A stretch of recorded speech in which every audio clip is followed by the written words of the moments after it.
You learn to love in a way that hurts. For you, love has always come with shrinking yourself, staying quiet, adapting, dimming your own light. Just to be accepted, you got used to believing that, in order not to lose someone, you had to lose a little bit of yourself. But that's not love, that's emotional survival. Today, I want to show you that it is possible to be loved without abandoning yourself. Stay with me. If you stay until the end of this video, we're going to talk about why you learn to make yourself smaller to deserve affection, how that shaped your relationships, how to start loving without disappearing. Breathe. Your heart is safe here. And before we continue, let me tell you something important. This video is not about blaming anyone. It's not about judging your choices. It's about understanding. It's about looking gently at everything you've done so far, and realizing that you did the best you could with what you had. Now, you're learning to do it differently. No one is born knowing how to love with fear. That is learned.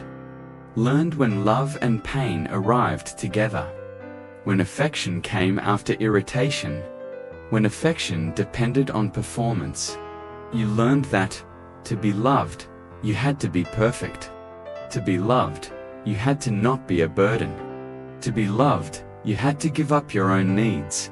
It wasn't a choice, it was adaptation. And do you know what happens to a child who has to adapt in order to be loved? They grow up believing their value is conditional, that there's an acceptable version of them, and a version that needs to be hidden. The part that feels anger, hide it. The part that feels sadness, hide it. The part that needs help, hide it. Because those parts, at some point, were rejected. And old emotional adaptations grow up with you. They don't disappear. They become patterns, automatic ways of relating. You don't even notice you're doing it anymore, but you are. You're repeating, in your adult relationships, the same script you learned as a child. If I make myself smaller, maybe I'll be loved. Think about it with me. How many times have you felt a tightness in your chest right before saying what you really think? How many times have you changed your opinion in the middle of a conversation because you saw the other person didn't like it? How many times have you pretended to be fine while you were falling apart inside? This doesn't happen because you're weak. It happens because you learned, very early, that showing who you really are can come at a price that's too high. The price of rejection, of abandonment, of loneliness.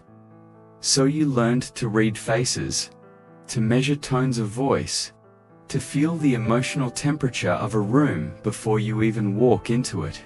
You became an expert at detecting what others need, and molding yourself to that. But no one ever taught you to ask, and me, what do I need? What do I feel? What do I want? Those questions stayed unanswered. Because deep down, you believed they didn't matter that much. But there comes a moment when this adaptation becomes a prison. And maybe you're living in it right now. A relationship where you can't be yourself. A friendship where you're always the one who gives in. A family dynamic where you are always the one who adjusts. Let's talk about that. When you say yes while wanting to say no, you abandon yourself a little. When you swallow your tears so you don't ruin the mood, you abandon yourself a little. When you stay silent, while someone crosses your boundaries, you abandon yourself a little. And every time that happens, you lose a piece of yourself. Until one day, you look at yourself, and you no longer know who you are, because you spent years being who others needed you to be, not who you truly are. You became an expert at reading other people's emotional climate, at anticipating what they want, at shaping your words, your gestures, even your feelings, so you don't cause discomfort. You became invisible to yourself, And the worst part, you don't even notice it anymore. It became so natural that you think that's just how it is. That loving is this, to erase yourself, to bend, to vanish. But it's not. Love should never cost you you, and when it does, that's not love. That's emotional debt. It's you paying, again and again, for affection that should be free. You know that feeling of emptiness that sometimes hits you? That tiredness that doesn't go away even after you sleep? That sadness that you can't quite explain? That's your body screaming, "I am losing myself." It's your soul saying, "I can't keep not existing," because there is a difference between being present and being available. You can be physically there, but emotionally absent from yourself. You can be taking care of everyone except you. And when that goes on for too long, something inside you starts to dim, color fades, joy becomes hard to access. Lightness starts to feel heavy. You begin to feel like a character in your own life, playing a role, saying the right lines, making the expected gestures, but inside, you're screaming. But healing doesn't start by changing the other person. Healing starts when you realize there is still something of yours to rescue, that you're not completely lost, that there is still a voice inside you, small, maybe, but alive. And that voice is waiting for you to come back. You don't have to start with big actions. You don't need to confront anyone. You don't need to cut ties. Healing starts with one small question. What do I really feel right now? Not what you should feel. Not what people expect you to feel. But what is here, in your chest, in your stomach, in your throat. Give a name to what you feel. When you name it, you exist. When you listen to yourself, you come back. This is the return to yourself. It sounds simple, doesn't it? But it isn't easy, because you spent so long ignoring your own feelings that now they seem confusing, tangled, hard to identify. So, you're going to start slowly. Maybe, in the beginning, you're only able to say, "I feel bad, that's okay." Then, you might notice, "I feel sad." And later, "I feel sad because I wasn't heard." Every layer you discover is a piece of you returning. And you don't need to do anything about those feelings yet. You don't need to fix anything. You don't need to take action. You just need to allow them to exist. Because feelings don't need solutions, they need holding. And the first person to hold them is you.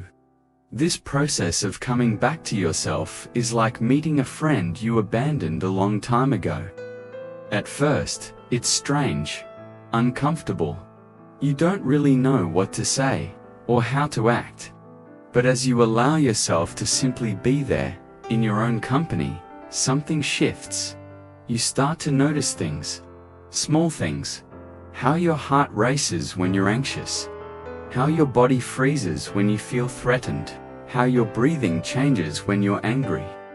You start to get to know yourself again. And knowing yourself is the beginning of everything. Because how are you going to take care of someone you don't know? How are you going to protect someone you don't see? You need to see yourself first. You need to listen to yourself first. You need to feel yourself first. And that's not selfishness. That's healthy emotional survival. But there's an even deeper part. The part where you learn to set boundaries.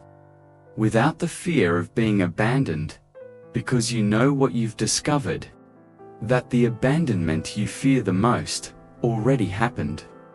You've already abandoned yourself many times. Now you're learning to come back. That's what it's about now.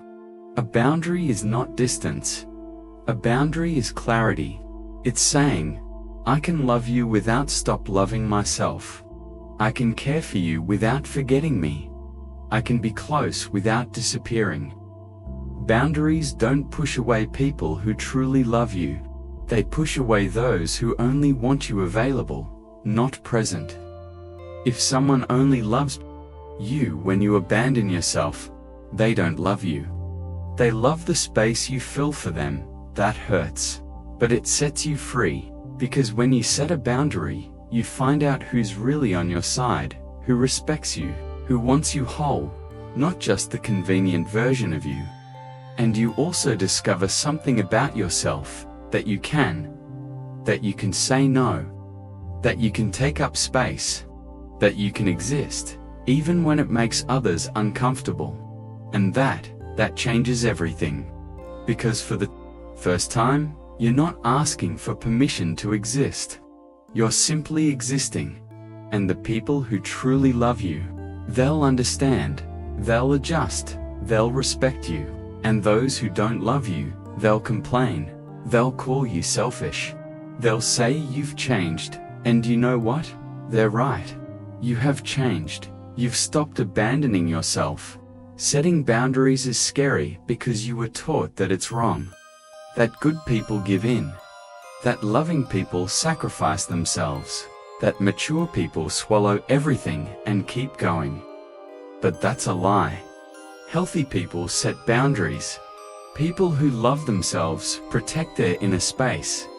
Balanced people know when to say yes and when to say no. And no, you don't have to justify yourself. You don't have to come up with long explanations. You don't need anyone to agree with your boundary for it to be valid. Your boundary exists because you exist. And that alone is reason enough. At first, you'll feel guilty. You'll feel like you're being cruel.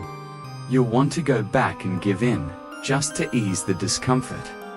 Breathe. This discomfort is the sign that you're doing something new. Something that scares you, but something necessary. You're learning to respect yourself, and the people around you will need time to get used to this new version of you. The version that no longer fits into small spaces. The version that no longer shrinks. The version that takes up its rightful place. And it's okay if that bothers some people. Because you're not here to be comfortable for others. You're here to be true to yourself. You did not come into this world to be half of yourself. You deserve a love where you can exist fully. A love where your silence is not demanded, but respected. Where your tears are not weakness, but truth. Where your presence is not heavy, but cherished. You deserve a love where you don't have to disappear. And you are learning to walk toward it, step by step. It's not fast, it's not easy, but it's possible. And every time you choose to listen to yourself, instead of silencing yourself, every time you set a boundary, instead of giving in, every time you take up space, instead of shrinking, you are building this, a love where you fit whole. This love begins in you. It begins when you look at yourself with the same kindness you've always offered others. When you forgive yourself for all the times you abandoned yourself. When you understand that you were doing the best you could, and now you are doing it differently. Not because the past was wrong, but because you're ready for something new. For a life where you don't have to choose between being loved and being yourself. Because you discovered that these two things can coexist. You can be loved as you are.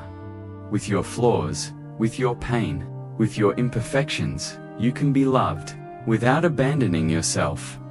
Breathe. In the next video, we're going to go deeper into the next step. How to rebuild your identity after years of adapting to others. This is the moment when you begin to truly find yourself again.